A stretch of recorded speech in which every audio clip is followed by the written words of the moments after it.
6.3 દાખલા નંબર 7 એક શાળાના ધોરણ 8 ના તમામ વિદ્યાર્થીઓ મળીને રૂપિયા 2401 પ્રધાનમંત્રી રાષ્ટ્રીય રાહત ફંડમાં ફાળો આપે છે.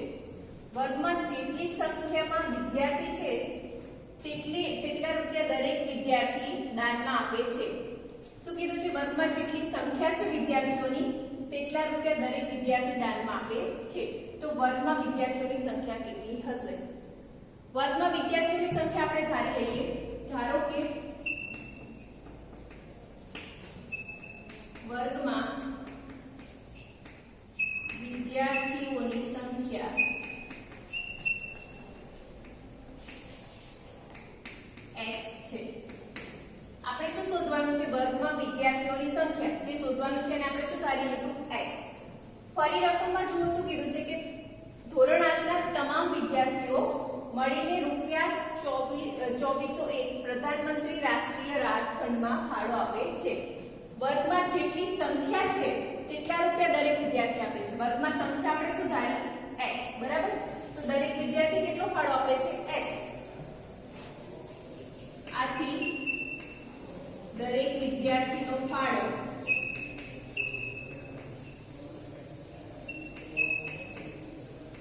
રૂપિયા x થશે.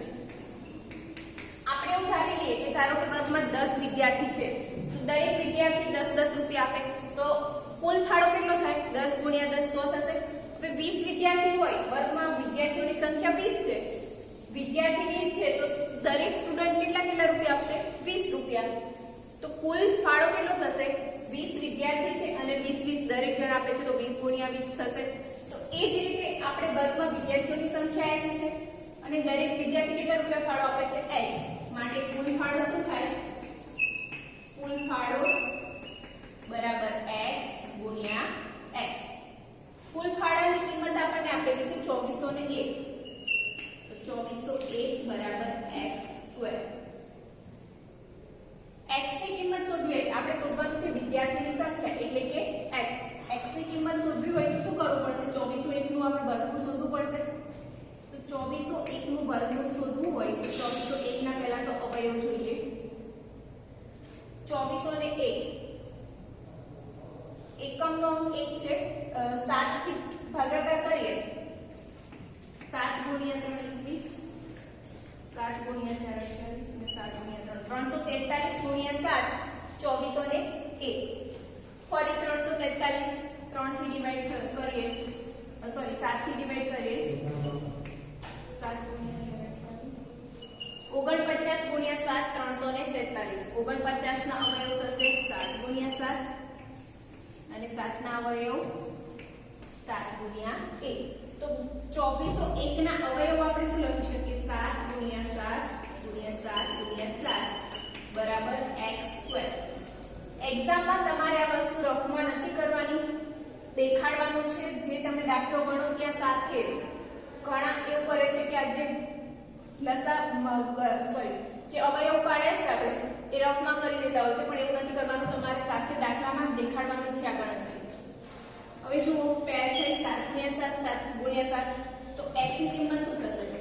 7 નો વર્ગ ગુણ્યા 7 નો વર્ગ બરાબર x સ્ક્વેર. માટે x બરાબર વર્ગ આપણે દૂર કરીએ તો શું થશે? 7 ગુણ્યા 7 માટે x બરાબર 49.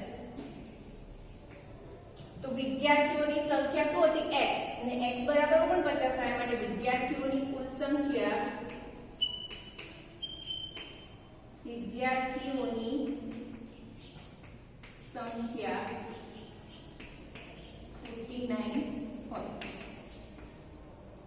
એ જ રીતે 8મો દાખલો જોઈએ. એક બગીચામાં 2025 છોડ એવી રીતે રોપેલા છે કે પ્રत्येक હારમાં રોપેલ છોડની સંખ્યા કુલ હારની સંખ્યા બરાબર થાય. તો પ્રत्येक હારમાં રોપેલ છોડ અને કુલ હારની સંખ્યા શોધો.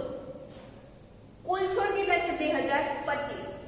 બીજું શું કીધું છે? પ્રत्येक હારમાં રોપેલા છોડની સંખ્યા. ધારો કે આ રીતે હાર બનાવી છે, બરાબર? આ છોડ દેખાડ્યા છે તો પ્રत्येक હારમાં રોપેલા છોડની સંખ્યા અહીંયા ધારો કે આપણે કેટલા લીધા છે? 5. તો એ છોડની સંખ્યા છે એ કેટલી હશે? કુલ હારની સંખ્યા જેટલી હશે. મતલબ કે 5 હાર છે તો દરેક હારમાં 5 છોડ હશે. જો હારની સંખ્યા 10 હોય તો દરેક હારમાં છોડની સંખ્યા કેટલી થશે? 10. તો આપણે ધારી લઈએ, આપણે શોધવાનું છે કુલ હારની સંખ્યા. તો ધારો કે આપણે જે શોધવાનું છે એને જ ધારી લઈએ. ધારો કે કુલ હારની સંખ્યા x છે, બરાબર. બીજું શું કીધું? છોડની સંખ્યા હારની સંખ્યા બરાબર છે, તો માટે છોડની સંખ્યા પણ શું થશે? માટે છોડની સંખ્યા બરાબર પણ થશે x.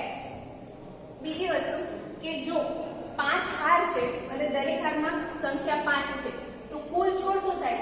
5 ગુણ્યા 5 25 થશે. એ જ રીતે જો હારની સંખ્યા 7 હોય અને દરેક હારમાં છોડની સંખ્યા પણ 7 હોય તો શું થશે? હારની સંખ્યા ગુણ્યા છોડની સંખ્યા, 7 ગુણ્યા 7 કરીશું આપણે કુલ જોઈતા હોય તો માટે કુલ છોડની સંખ્યા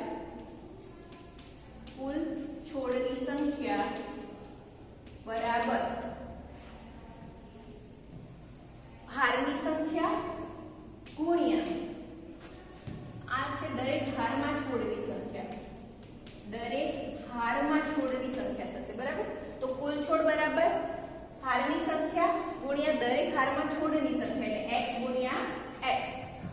કુલ છોડની સંખ્યા આપણને આપેલી છે 2025. તો 2025 બરાબર x ગુણ્યા x x². આપણે શોધવાનું છે હારની સંખ્યા એટલે કે x, પણ અહીંયા કિંમત આપણને મળે છે x² ની. તો એના માટે શું કરીશું? 2025 નું વર્ગમૂળ શોધીએ તો x ની કિંમત મળશે. તો 2025 ના અવયવ 3 થી ભાગ ચાલશે. 3 ગુણ્યા 6 18 3 25 675 ગુણ્યા 3 2025. હજી 3 થી ભાગ ચાલશે.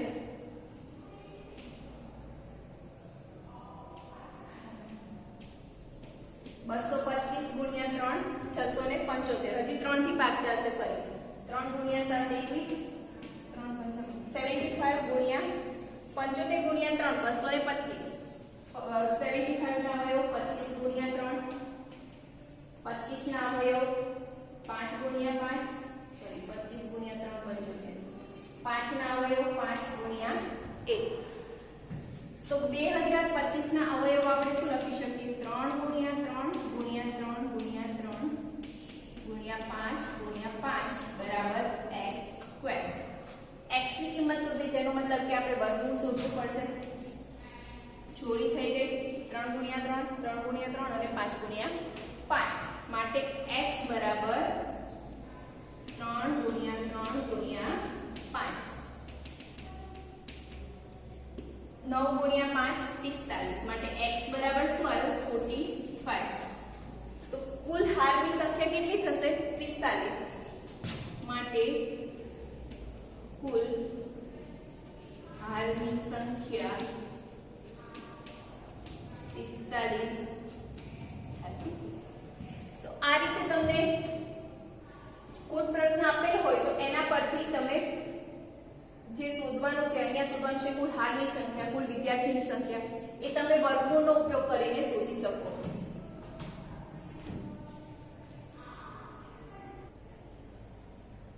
Question number 9.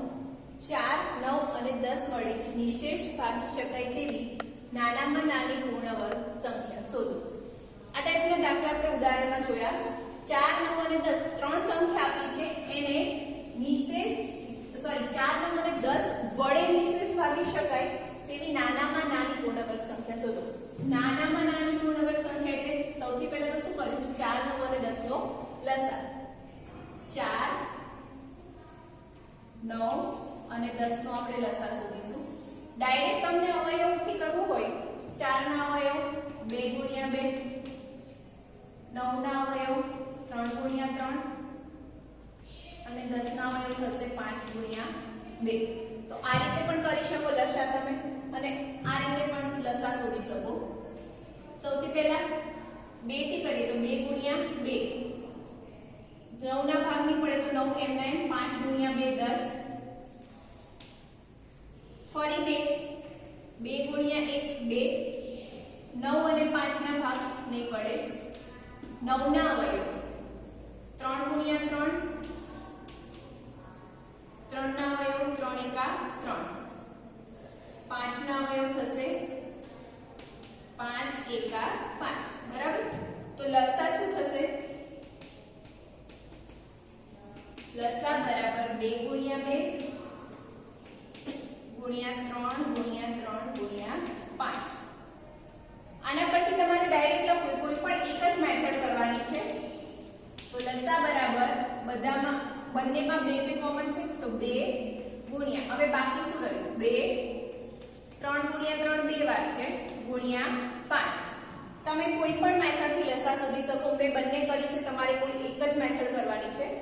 હવે અહીંયા જુઓ, લસામાં 5 જોડીમાં નથી, અહીં 5 જોડીમાં નથી, અને આના બરાબર શું થશે? 4, 9 ગુણ્યા 4 36 અને 36 ગુણ્યા 5 180. તો લસા શું આવ્યો? 180, જેમાં 5 જોડીમાં નથી. તો શું કરીશું આપણે? આથી 180 ને 5 વડે ગુણતા, 5 વડે ગુણીએ તો 180 ગુણ્યા 5 બરાબર એના અવયવ શું છે? 2 ગુણ્યા 2 ગુણ્યા 3 ગુણ્યા 3 ગુણ્યા 5. 180 ના અવયવ થયા. 180 ને 5 વડે ગુણ્યા તો હવે આ જે અવયવ છે એને પણ આપણે 5 વડે ગુણીએ. હવે જુઓ, બધા જ જોડીમાં છે. 5 ગુણ્યા 5 એ પણ જોડીમાં છે, અને 18 ગુણ્યા 180 ગુણ્યા 5 એટલે 900, માટે 900 બરાબર 2 ગુણ્યા 2. ફરી એને જ વસ્તુ લખું છું. તો શું કરવાનું છે? આપણને નાનામાં નાની સંખ્યા કઈ મળશે? 900, કે જેને આપણે 4 9 અને 10 વડે નિશેષ ભાગી શકાય. સંખ્યા 180 મળે છે, પણ આપણે શોધવાની છે પૂર્ણ વર્ગ સંખ્યા. પૂર્ણ વર્ગ સંખ્યા મળશે 900. પૂર્ણ વર્ગ સંખ્યા શોધો તો 900 એ પૂર્ણ વર્ગ સંખ્યા છે. એનું જો વર્ગમૂળ શોધવાનું કયું હોય, અહીંયા કયું નથી વર્ગમૂળ શોધો એમ, પણ જો કયું હોય તો અંડરરૂટ 900 બરાબર 2 ગુણ્યા 3 6, 6 ગુણ્યા 5 એટલે 30. આ સ્ટેપ તમારે કરવાનું નથી, કેમ કે આપણને ખાલી પૂર્ણ વર્ગ સંખ્યા શોધવાની કહી છે, એનું વર્ગમૂળ શોધવાનું કહ્યું નથી. 9માં જેવો જ દાખલો છે. 8 15 અને 20 વડે ભાગી શકાય તેવી નાનામાં નાની પૂર્ણ વર્ગ સંખ્યા શોધો. તો લસા લઈએ 8 15 અને 20 નો 2 થી ભાગ ચાલશે. 2 ગુણ્યા 4 8, 2 ગુણ્યા 10 20, ફરી 2 થી કરીએ તો 2 ગુણ્યા 2 4, 2 ગુણ્યા 5 10, ફરી હજી 2 એકા 2 અવયવ થશે 15 અને 5. 15 છે 2 પછી એટલે 3 વડે ભાગ હજી ચાલશે. 3 5 ગુણ્યા 3 15 અને 5 શું આવશે? હવે 5 5 એકા 5 5 એકા 5. તો લસા શું થશે? 2 ગુણ્યા 2 ગુણ્યા 2 ગુણ્યા 3 ગુણ્યા 5. માટે લસા બરાબર 2 ગુણ્યા 2 ગુણ્યા 2 ગુણ્યા 3 ગુણ્યા 5. ગુણાકાર કરો. 4 તો 8, 8 ગુણ્યા 3 24 અને 24 ગુણ્યા 5 120 બરાબર 2 ગુણ્યા 2 ગુણ્યા 2 ગુણ્યા 3 ગુણ્યા 5. આ બધાનો ગુણાકાર કેટલો થાય છે? 120. હવે અહીંયા જુઓ, જોડીમાં શું નથી? 2 3 અને 5. અહીં 2 3 અને 5 જોડીમાં નથી. આપણને નાનામાં નાની સંખ્યા શું મળી? 120, કે જેને આપણે 8 15 અને 20 વડે ભાગી શકીએ. પણ 120 પૂર્ણ વર્ગ સંખ્યા નથી, કેમ કે અહીંયા 2 3 અને 5 જો જોડીમાં હોત તો એનું વર્ગમૂળ નીકળી શકત અને પૂર્ણ વર્ગ સંખ્યા થાય.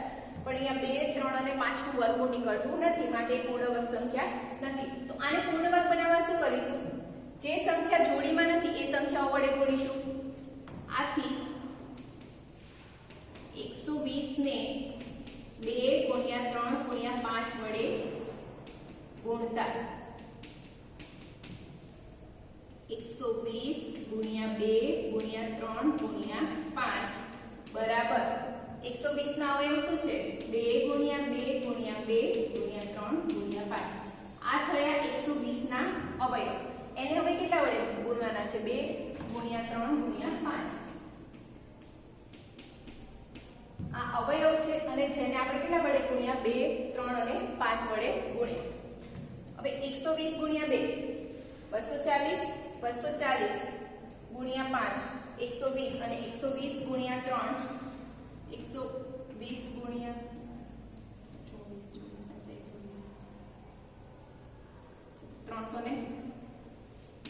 3600 થશે અવયવ લખીએ 2 ગુણ્યા 2 ગુણ્યા 2 આ જે પાછળવાળા 2 રહે એને હું હવે આગળ લખી દઉં છું ગુણ્યા 3 આ 3 ને આગળ લખું ગુણ્યા 5 ગુણ્યા 5 ફક્ત આપણે ક્રમ ચેન્જ કર્યો છે 2 અને 4 2 છે તો 4 વાર 2 ગુણ્યા 2 વાર 3 ગુણ્યા 5 ગુણ્યા 5 બરાબર હવે જોડી બનાવવામાં તમને સરળતા પડશે જોડી બની ગઈ વર્ગમૂળ શોધવાનું હોય તો √3600 બરાબર 4 4 ગુણ્યા 3 સોરી 2 ગુણ્યા 2 4 4 ગુણ્યા 3 12 અને 12 ગુણ્યા 5 60 માટે √3600 બરાબર થશે 60 આથી 8 15 અને 20 વડે ભાગી શકાય તેવી નાનામાં નાની સંખ્યા કઈ થઈ 120 નાનામાં નાની સંખ્યા 120 છે પણ આપણને કેવી સંખ્યા લીધી છે પૂર્ણ વર્ગ તો 120 ને કેટલા વડે ગુણીશું તો પૂર્ણ વર્ગ મળશે તો 2 3 અને 5 જોડીમાં નથી એટલે એના વડે ગુણીએ તો આપણને પૂર્ણ વર્ગ સંખ્યા મળી અને જે શું છે 3600 ઓકે આપણને પૂર્ણ વર્ગ સંખ્યા પૂછી છે તો આપણે નીચે લખી દઈશું આથી માંગેલ સંખ્યા